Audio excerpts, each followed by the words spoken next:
the unlikely beneficiaries. That was Pierce Walsh with a shot that had Alan Goff scrambling. It wasn't the greatest of contests, this. Shelbourne, who used to delight, now finding it difficult to find their rhythm. They did have the odd opportunity. This was Trevor Vaughan battling through, his strength creating the opportunity, but a fine save made by Brian O'Shea.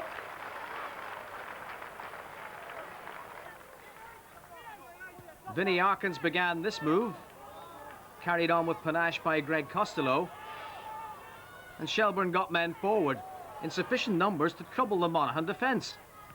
Trevor Vaughan's strength again creating the opening, and now see if you can spot why Mark Rutherford was denied this goal by a linesman's flag. Referee John Barry of Limerick saying no.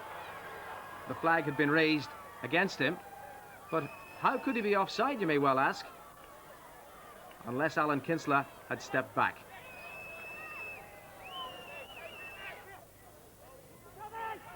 Tommy Fitzgerald then for Monaghan. The move carried on by Mick Byrne, threading his way through the defence and firing one just over Goff's crossbar. Rejuvenated at Monaghan, Mick Byrne, and certainly enjoying his football. Second half, Donald Browan making ground up the right for Shelbourne.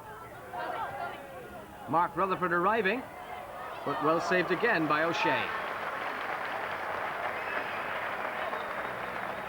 If Shelbourne had been having their frustrations, the same could be said for Monaghan United, and no one was more frustrated than that veteran, Mick Byrne. A good move, sending him free up the left. He tantalised and teased the defenders, and when the ball squirmed back his way, he buried it. But once again, the linesman's flag was up. This time, justifiably, one feels, Tommy Fitzgerald finding himself in an offside position. So 1-1 on disallowed goals. Tommy Fitzgerald, the furthest blue shirt forward, unquestionably in an offside position. The game turned on a series of incidents just after that. First, Christy McElligott brought down Mark Rutherford. That brought a booking for the Monaghan player, and a little bit of agitation from some others who might have known better. For as the altercation developed, Alan Byrne appeared to throw a punch. Down went Pierce Walsh, and the Shelbourne man, who's only back after suspension, was sent to the line yet again. Serious frustration for the home supporters. John Barry dispatching Alan Byrne to the line. Shelbourne now with 10 men appear to have lost their concentration completely. And McElligott, winning the ball in midfield, set off on the run that was to produce one of the most spectacular goals in this season's league.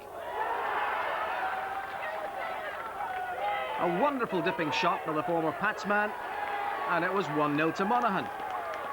He'll put this in his video library, won't he?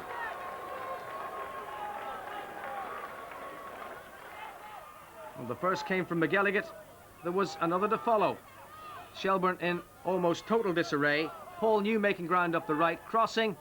They all missed it, and Mick Byrne had time to finish. Time to finish, and time to prove that in Monaghan, they're all Klinsmann fans.